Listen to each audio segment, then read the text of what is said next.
Comment rédiger un projet de thèse? Bonjour à tous. Alors aujourd'hui dans cette vidéo, je vais répondre à cette question, comment rédiger un projet de thèse? Comment construire un projet de thèse qui sera validé, accepté par un directeur de thèse qui acceptera de vous suivre dans le cadre de la rédaction de votre thèse.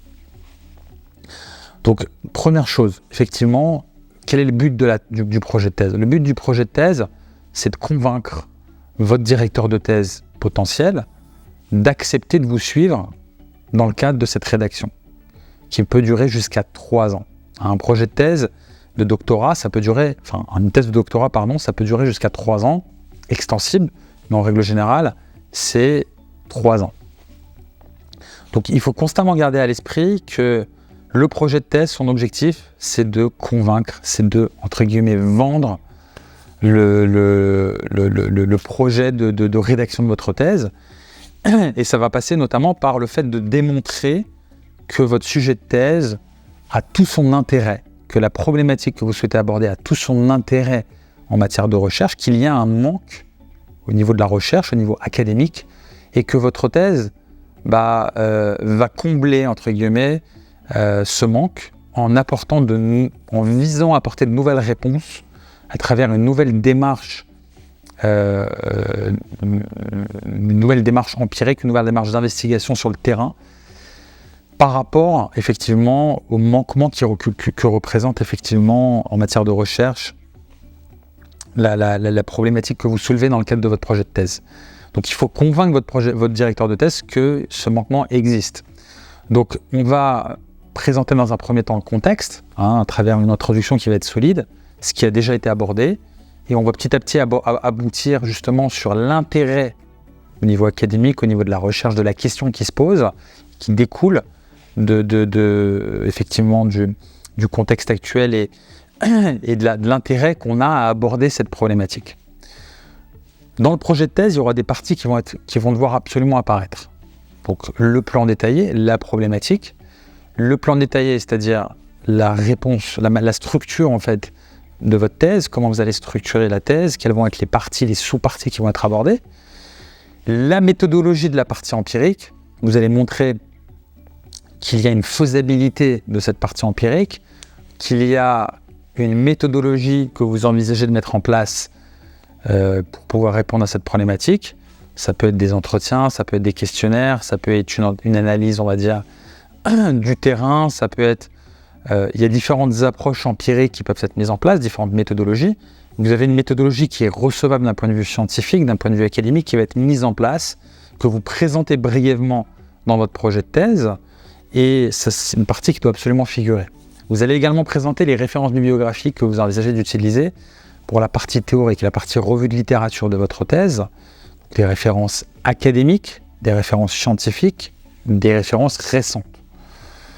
Le but, c'est pas de montrer que vous allez poursuivre la recherche sur la base de ressources anciennes, mais sur la base des dernières sources que vous allez poursuivre effectivement la recherche académique et que vous allez apporter votre pierre à l'édifice d'un point de vue académique.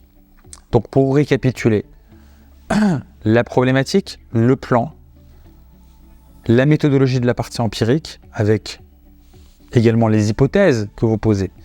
Les hypothèses de recherche qui sont absolument fondamentales et qu'il va falloir poser, qui sont justement ces hypothèses que vous allez vérifier à travers votre enquête terrain.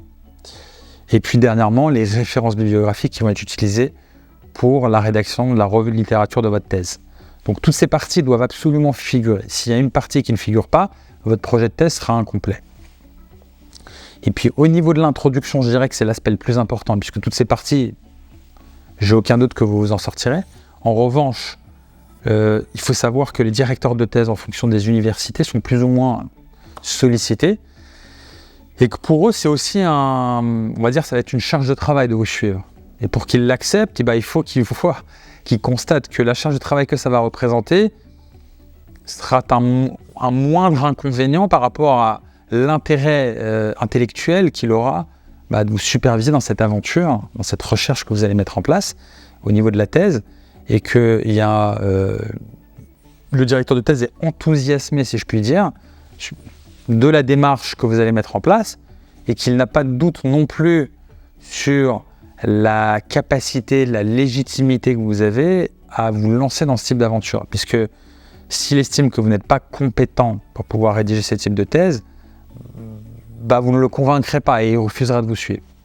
Donc ça, vous allez le démontrer justement à travers la rédaction de ce projet de thèse qui, j'aurais peut-être dû commencer par là, mais au niveau formel, va faire à peu près 5 pages, 5 à 10 pages maximum. On est assez concis.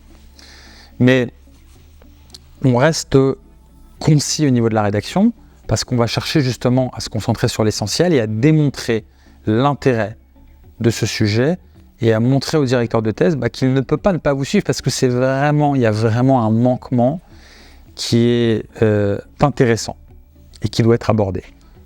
Le projet de thèse, la problématique de la thèse doit être en lien avec la spécialité du directeur de thèse.